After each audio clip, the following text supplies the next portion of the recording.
Hey guys, welcome to this week's podcast episode. I'm really excited about today's guest. She's a comedian and entrepreneur, and she's the founder and CEO of Plauzzable. And I really love her story of leveraging her unique skill set and talent to create value for her audience, create a living, control her time, income, her emotional freedom, financial freedom, all of that. And I'm happy to welcome Leanne to the show. Welcome. Thank you. I'm excited to be here. Yeah, I know we had connected through Podmatch and kind of I like to set the stage, your early experiences kind of briefly and how that set you to where you are now. And we're going to dive right into the conversation. Awesome. Do you want me to tell you a little bit about how I got here? Yeah, absolutely. Yeah. Yeah. Tell us your backstory. I've had a interesting journey to entrepreneurship. I never set out to do that. So I had gone to school for business and graduated and got my bachelor's in business, but I ended up going to UNLV. What a place to be, Las Vegas, when you're in your Oh, 20s, right? oh. And and I ended up getting a bookkeeping job. And then a year later, I went to work for a Fortune 500. And I ended up being there for nearly 13 years. And Wow. during that time, I did a lot of public speaking and talking to people. And I ended up taking a comedy writing class in 2001. And I loved it. And then a coworker was like, you should really take like an improv class or something like that. And I was like, what? Turns out the Second City had a training center in Las Vegas. And I was familiar with Second City because I'm originally from Illinois.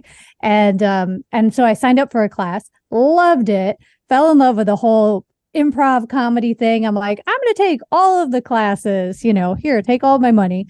I took all the classes 2 and 3 times and loved it. And I traveled to New York periodically to take classes. I traveled to LA to take classes on my weekends and vacation time. And my friends in the theater that I met in New York, they're like, are you ever going to move to New York? And I'm like, oh, I have a job I love. I have this home and all the, I have a lot going on. So maybe not, but that would be my dream if I didn't have all this other good stuff. Well, lo and behold, I was laid off after 13 years of being with this amazing company. Mm. And I received a phone call from a friend who said, hey, I'm moving to New York this summer and I need a roommate. I found a place to sublet it. Are you interested? And I said, well, I'll think about it. He says, you have 1 hour. I said, oh, okay. So I went for a walk. I came back. I'm like, I couldn't think of a reason why I shouldn't. So I said, I'm in. And a month later, I packed up 2 suitcases and moved to New York. And ended up staying there and immersed myself into the whole world of comedy and acting for about 9 years. Mm. And it was amazing. I did some theater, I did some commercials, I did lots of comedy, I did improv, I ran an open mic. I did all these things unrelated to what I went to school for, right? and also all the things my parents were like, what are you doing? So yeah. And then I ended up moving to LA. And I found myself spending more time in traffic than I did on the stage. And that's where I started thinking, like, how can I solve this problem? And how, as a comedian, can I actually really start making money? Because contrary to popular belief, comedians usually don't get paid. And when we do, we don't get paid a lot. So I was like, how do I fix all that? And I started doing things online. And this was actually in August of 2019 BC, before COVID. And some comedians were like, this is amazing. Why aren't you charging us for this and the open mics and stuff that you're doing? And then COVID happened and everybody started using all the existing technologies and, video conferencing and stuff to do things. I mean, that's how we all stayed in touch, as you know. And although those technologies are great and got us through the pandemic, they're really targeted more for general purpose use or business. And I was like, if we could take some of these ideas, but really hone them in and tweak them and make them for performers, why aren't we doing that? And Mm. so I created Plauzzable. The idea was planted, the seed, and I ended up going back to school and getting my master's in innovation and entrepreneurship at University of California, Irvine, and got involved in incubators and accelerator programs so that I actually could scale it and build a team and be around people in that whole entrepreneurial ecosystem to make it successful. A lot of people think Vegas is a party city, which I mean, a lot of people go there, but it's actually a Yeah. great city for artists and entrepreneurs, you want to start a restaurant, or chefs, acrobat, dancers, comedians, it's a vibrant city of entrepreneurship. So most people don't know that, but I love that city. Yeah. You made a funny comment. You're like, you're doing everything except the thing you went to school for, which kind of questions the value of school these days. But I could talk for at length at that. Yeah. I have lots of questions about the education, but it's funny because I went back to school for my master's at the age of 50. Yeah. And I was like, I'd always thought to myself, maybe when I'm older, I would want to go back to school. And then I got to this age and I'm like, I was thinking about this and I'm like, wow, do I really need it? Yeah. I will tell you this. I am so glad I did it. I don't know the value of it as an entrepreneur, but I mean, in the sense of like, is it getting me a job? I don't know. I would hire me because, I think I'm pretty cool, but what I really value about it is the network and the people that we meet because of it. I think there's a value on that. But I will say this, I am a much better student at the age of 50 than I was at the age of 20 something or at the end of my teenage years. And the other thing that I found that I loved about it is I could really put things in context, when you do case studies and things like that. It's just like, oh, Blockbuster, I lived through that. I still have a membership card here somewhere, when you do all these things. But to be able to put things in context and actually have experience, because of course, when I was in New York, I held other jobs. I managed a theater. I did. I worked as a director of marketing at another company and stuff like that. And it all ties in eventually to owning your own business. So like I say, any education, any job experience, really, I don't discount, because at the end of the day, I'm wearing all the hats as an entrepreneur as I start this business. So I need to know some bookkeeping. I need to know some marketing. I need to know all of that. Yeah. Yeah. I really love the success stories of people that either public speakers or comedians that kind of made it, and they were doing it on the side, just kind of learning their routines and kind of I guess your skits or you're rehearsing your material, like testing it out. So yeah, one thing I have a question is about your creative process, because as a comedian, you're coming up with like new, like you're trying to incorporate like humor into everyday things, and kind of what is your creative process? How do you put things together? How do you test it out? If it fails, how do you bounce back from that? I'm just curious. Yeah. Well, it's funny. It's such a good question, right? And I kind of think of it, I think there's a lot of similarities between comedy and entrepreneurship. I think there's a lot of failures in both that we have to recover from that make us really resilient.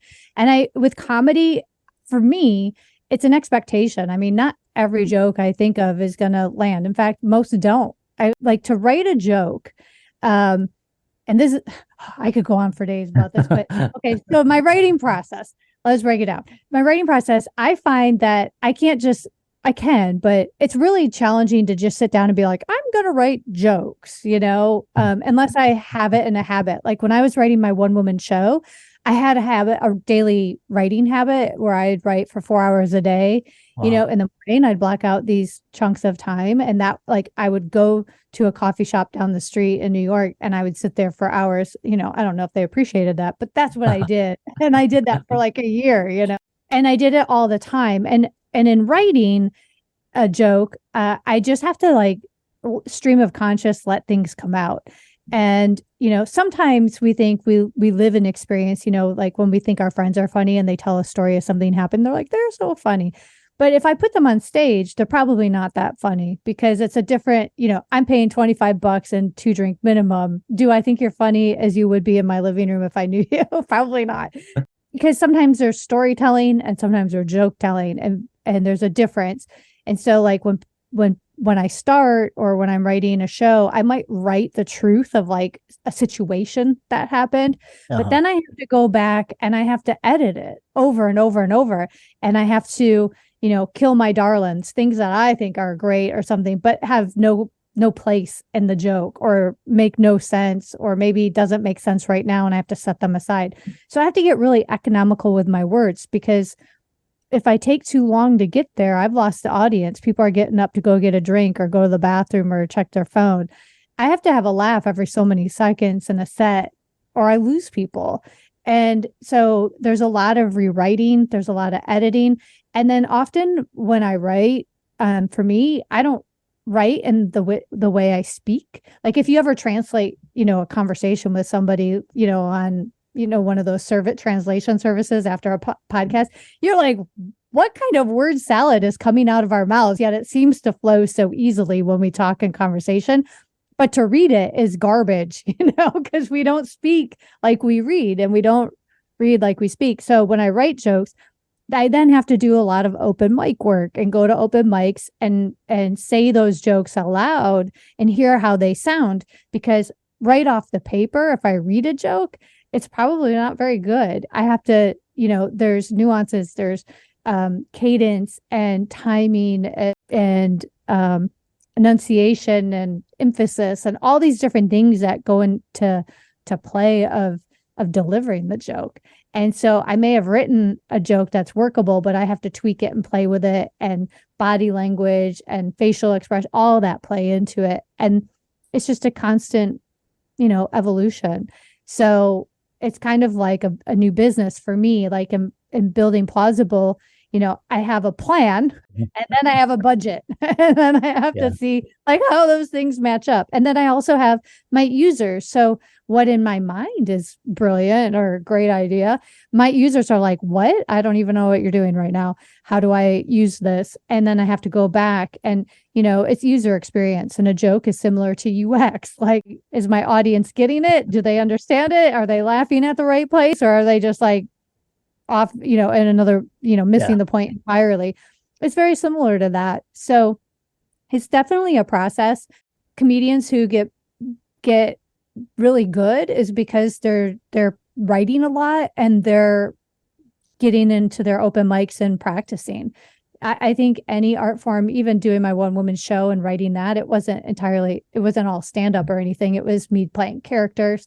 And, the first time I put my show up, it was a 25-minute to 30-minute show. And that night, my director and I sat there and we're like, that didn't work. Rewrite. Next week, show goes up again a couple more times, get more feedback from the audience, tweak this, throw this out, put this in.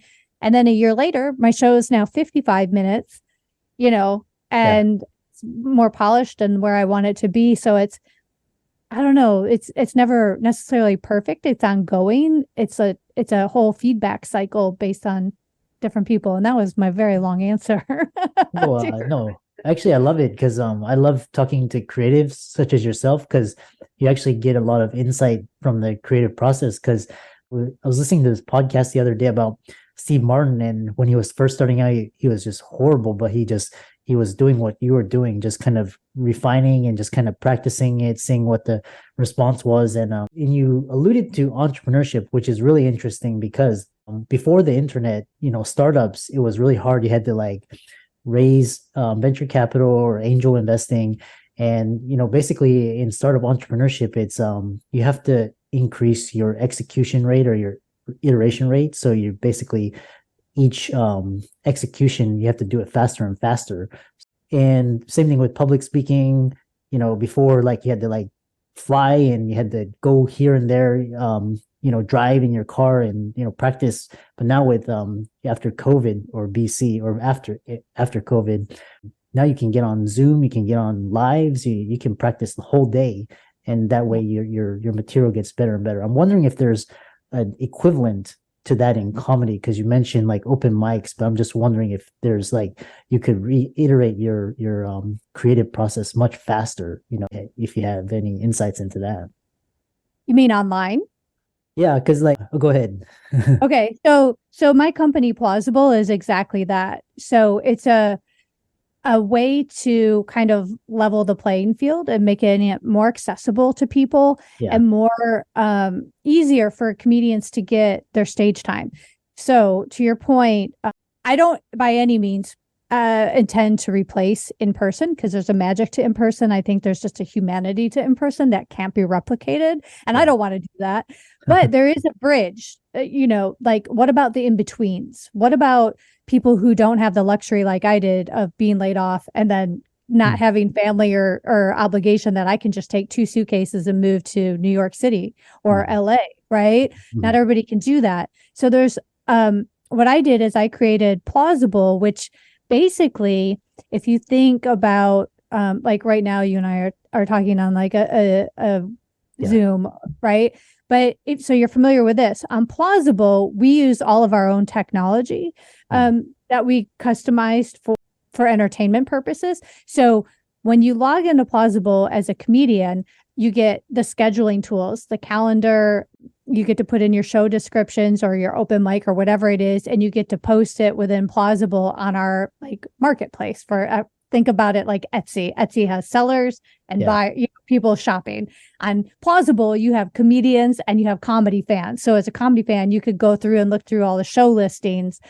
If you register for a show on Plauzzable, all the shows are on Plauzzable. So they're in real time. They're not pre-recorded because that would be YouTube, but they're in real time and live. And like Zoom, we can see and hear each other right now in real time. You can see and hear the comedians and the other audience members. So everybody can see and hear each other in the same place.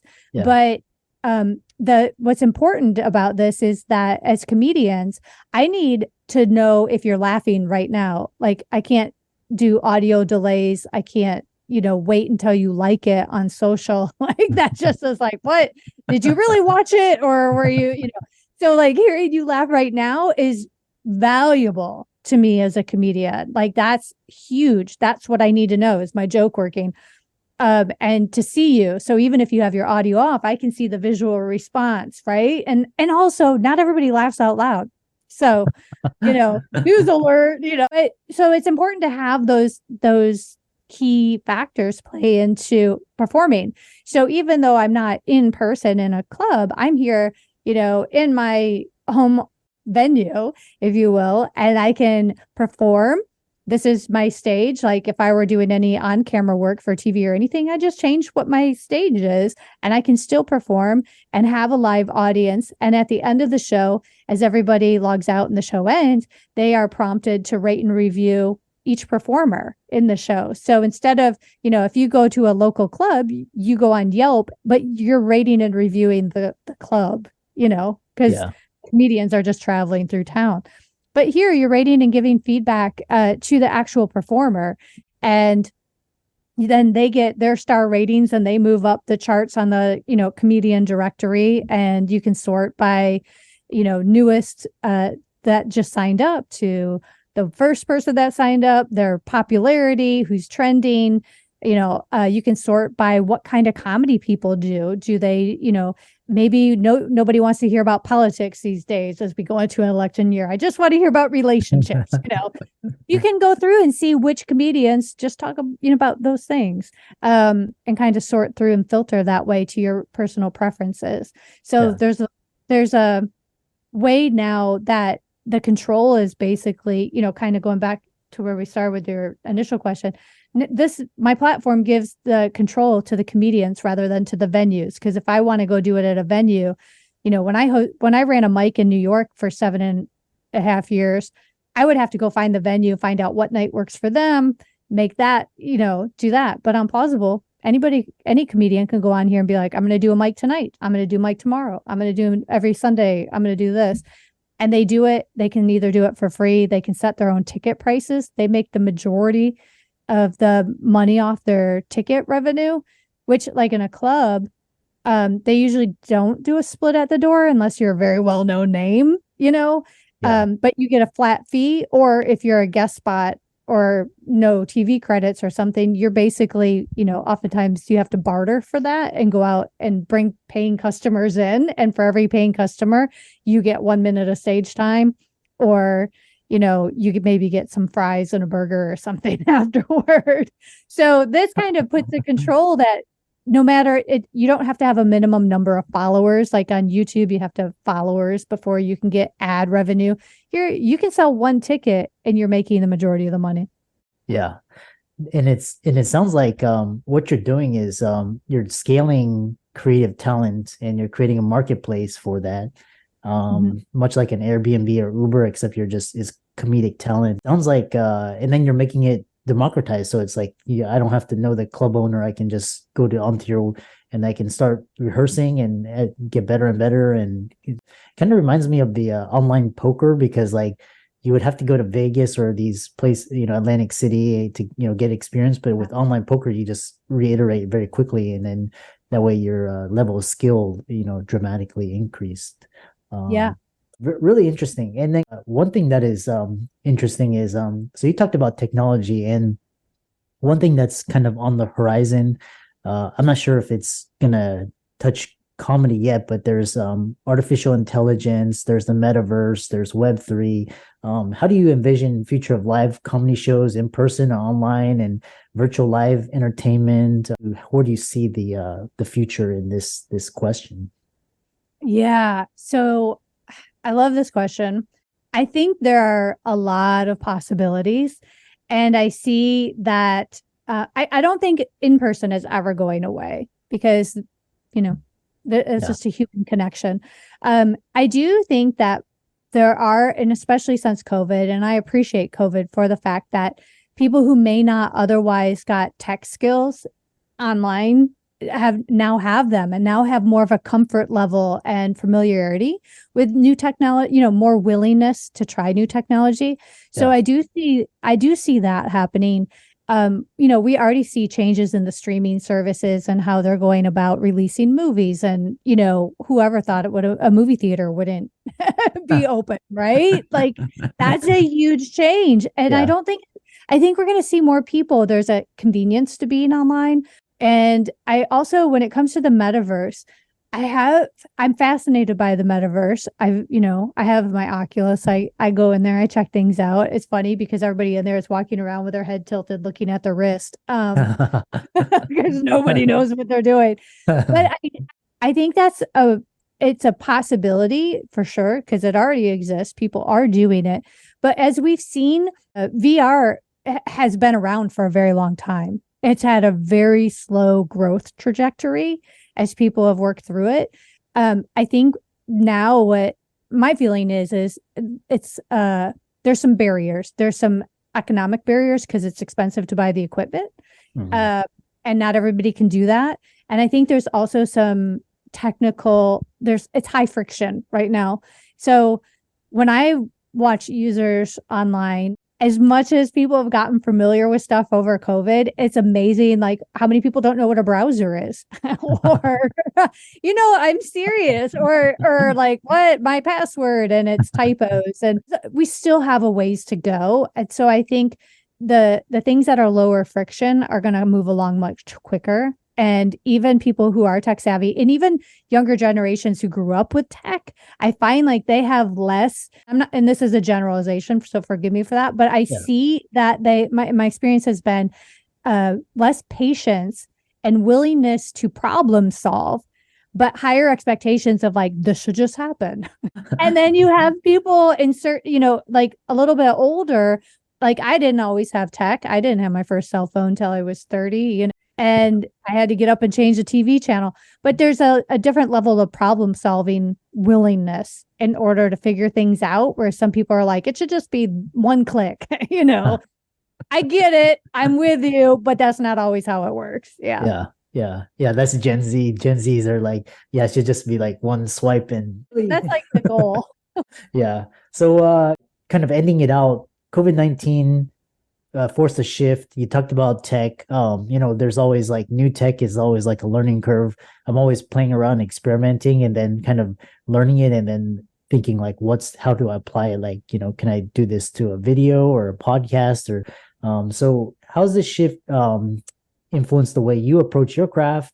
And what lasting changes do you anticipate? And kind of talk about how people can follow you, check out Plauzzable, check out your work, etc. Yeah.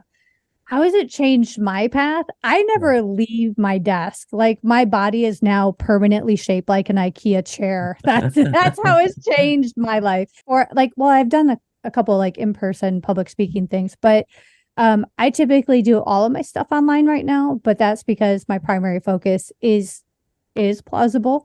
And I also see other people really integrating it more and more because they realize there's a convenience to it and there's a value to it. There's no geographic barriers. So as a performer, I'm able to reach people around the globe. For instance, just last night we had a wide variety of people across the country and internationally, but we did a comedy contest and we had someone from Japan, we had someone from Hawaii, we had someone from California, New York, New Jersey, Dallas, like you name it, people were all over. That's something that I see people really, really seeing the value in.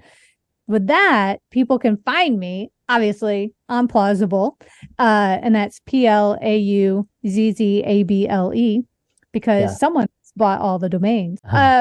Also, I like Z's. So yeah, Plauzzable. But we're at Plauzzable on Instagram, Twitter, Facebook, and follow us there. We have hundreds of comedians on the platform now, and even more fans. So lots of stuff to see. Yeah, I love that. And what a fantastic conversation around technology, creative process. I really, really enjoyed this conversation. All of Leanne's resources will be in the links and show notes. Be sure to check out her socials, give her a follow, check out Plauzzable as well. And with that, thanks so much for coming onto the podcast. Thank you so much for having me. I really enjoyed talking with you. And of course, it's always a pleasure talking about comedy. Thank you.